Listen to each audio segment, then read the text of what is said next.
आज का हमारा टॉपिक है role of industrial development in Indian economy.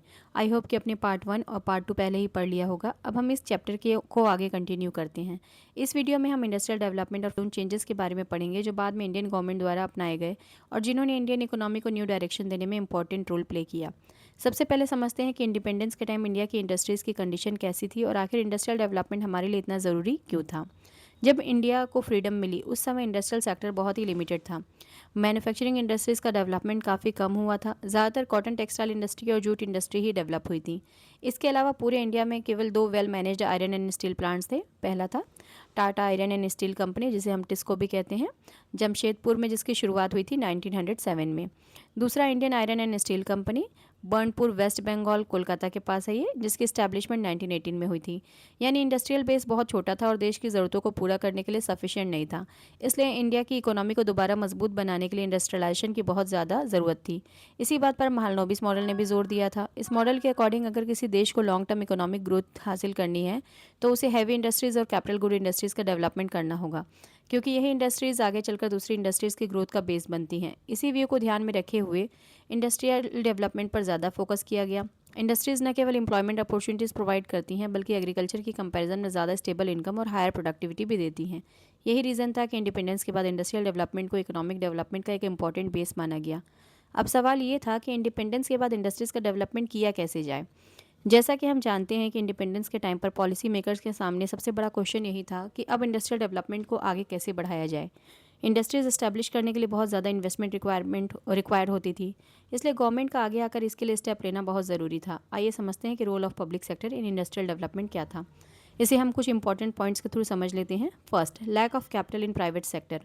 Independence के टाइम पर प्राइवेट एंटरप्रेन्योर्स के पास बड़े इंडस्ट्रियल वेंचर शुरू करने के लिए सफिशिएंट कैपिटल नहीं था। उस समय टाटा और बिरला जैसे कुछ ही बड़े इंडस्ट्रियल हाउसेज मौजूद थे। इसलिए इतने बड़े लेवल पर इन्वेस्टमेंट करना और इंडस्ट्रीज़ को मेंटेन करना गवर्नमेंट के लिए ही पॉसिबल था। इसी रीज़न से गवर्नमेंट ने पब्लिक सेक्टर अंडरटेकिंग्स के थ्रू इंडस्ट्रियल डेवलपमेंट की शुरुआत की। Second, lack of incentives for private sector. Independence के टाइम पर इंडियन मार्केट का साइज़ काफ़ी लिमिटेड था।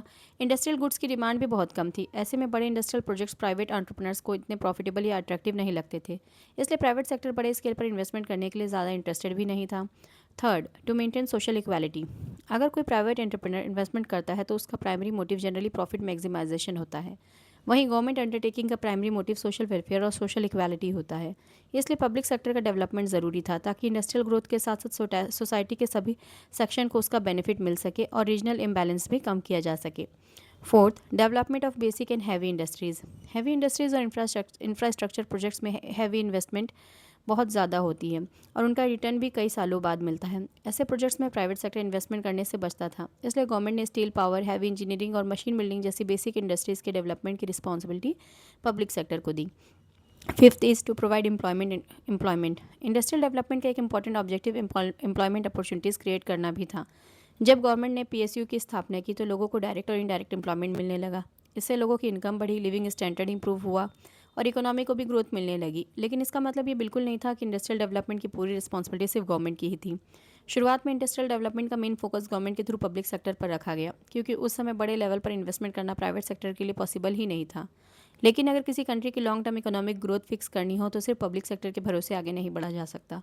इसलिए इंडिया ने मिक्स्ड इकोनॉमी को अपनाया था, जहां पब्लिक सेक्टर और प्राइवेट सेक्टर दोनों ने मिलकर इकोनॉमी के डेवलपमेंट में कंट्रीब्यूशन दिया। धीरे धीरे प्राइवेट सेक्टर भी इंडस्ट्रियल डेवलपमेंट का एक इंपॉर्टेंट पार्टनर बन गया। कई इंडस्ट्रीज़ ऐसी थी जहां प्राइवेट सेक्टर ने इन्वेस्टमेंट किया, प्रोडक्शन बढ़ाया, एम्प्लॉयमेंट अपॉर्चुनिटीज़ क्रिएट की और इकोनॉमिक ग्रोथ को सपोर्ट किया। इसलिए इंडियन इकोनॉमी के डेवलपमेंट में पब्लिक सेक्टर और प्राइवेट सेक्टर दोनों का कंट्रीब्यूशन इक्वली ही इंपॉर्टेंट माना जाता है।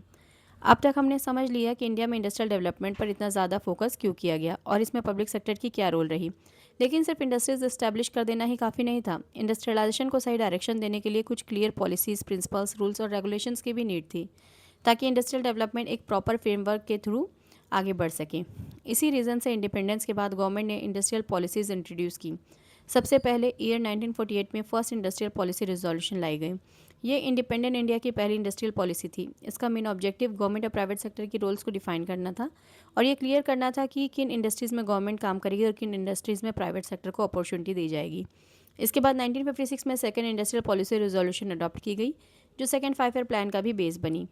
इस पॉलिसी में पब्लिक सेक्टर के एक्सपेंशन पर सबसे ज़्यादा एम्फेसिस दिया गया। गवर्नमेंट का मानना था कि अगर इंडिया को लॉन्ग टर्म इकोनॉमिक डेवलपमेंट हासिल करनी है तो बेसिक इंडस्ट्रीज़, हैवी इंडस्ट्रीज़ और इंफ्रास्ट्रक्चर का डेवलपमेंट पब्लिक सेक्टर के थ्रू ही सबसे बेहतर तरीके से किया जा सकता है।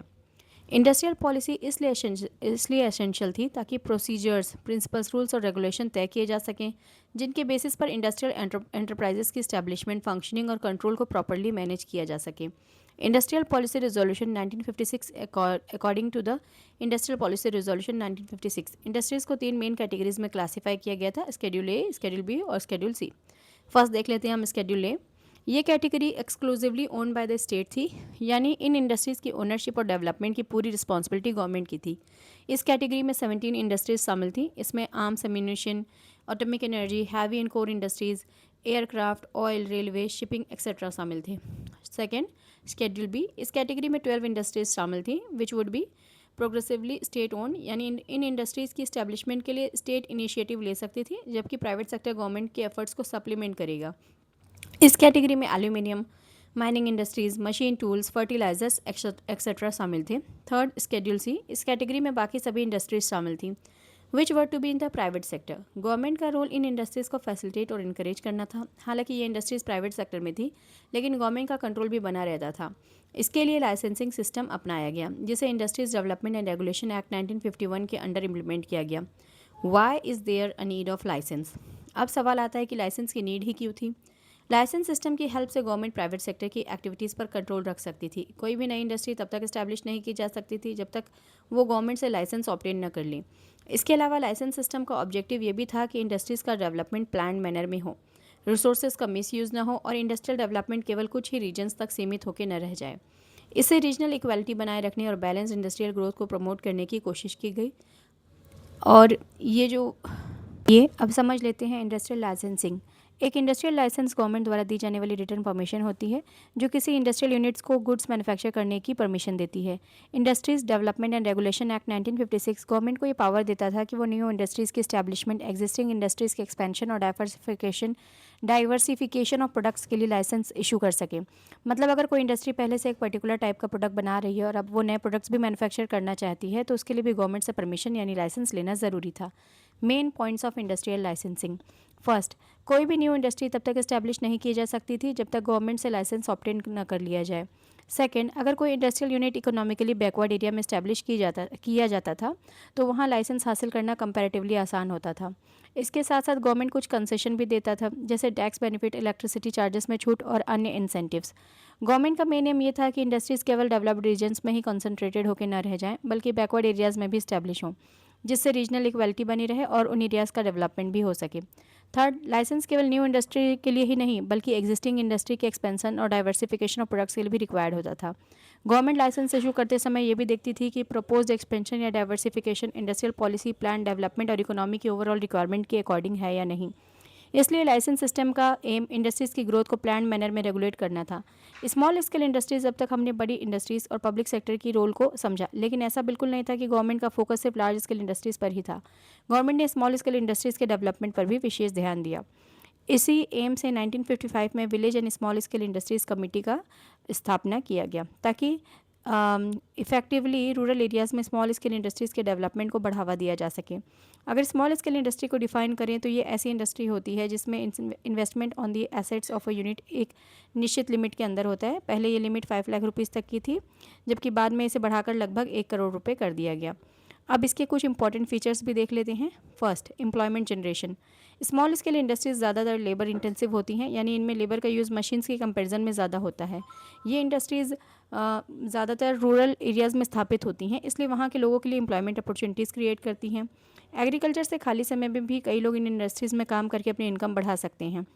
Second is need for production from large industries. Small scale industries के पास बड़े इंडस्ट्रियल फर्म्स जितने रिसोर्सेज, टेक्नोलॉजी और इन्वेस्टमेंट नहीं होते, इसलिए उनके लिए बड़ी कंपनीज़ के साथ डायरेक्ट कंपटीशन करना आसान नहीं होता। इसी रीज़न से गवर्नमेंट टाइम टू टाइम ऐसी पॉलिसीज़ और सपोर्ट प्रोवाइड करती है जिससे स्मॉल स्केल इंडस्ट्रीज़ आसानी से ग्रो और सर्वाइव कर सकें। Third, reservation of products. Government कुछ प्रोडक्ट्स को एक्सक्लूसिवली स्मॉल स्केल इंडस्ट्रीज़ के लिए रिजर्व कर देती थी। इसका एम ये था कि इन प्रोडक्ट्स का प्रोडक्शन ज़्यादातर स्मॉल स्केल इंडस्ट्रीज़ ही करें, जिससे उन्हें मार्केट में अपनी जगह बनाने का मौका मिल सके। और वे बड़ी इंडस्ट्रीज़ के कंपटीशन से भी बची रह सकें। Fourth, giving concessions. Government small scale industries को प्रमोट करने के लिए कई कंसेशन भी देती थी, जैसे lower excise duty, bank loans at lower rate of interest और अन्य फाइनेंशियल इंसेंटिव्स भी मिलते थे, ताकि ज़्यादा से ज़्यादा लोग स्मॉल स्केल इंडस्ट्रीज़ इस्टेब्लिश करने के लिए इंकरेज हों। आई होप कि आपको इंडस्ट्रियल डेवलपमेंट का पूरा टॉपिक अच्छे से समझ में आ गया होगा। आई थिंक वीडियो ज़्यादा लंबा हो जाएगा, इसलिए मैं फॉरेन ट्रेड और इंपोर्ट सब्सटीट्यूशन नेक्स्ट पार्ट में डिस्कस करूँगी। अगर आपको वीडियो अच्छी लगी हो तो चैनल को लाइक, शेयर और सब्सक्राइब ज़रूर करें। मिलते हैं नेक्स्ट वीडियो में।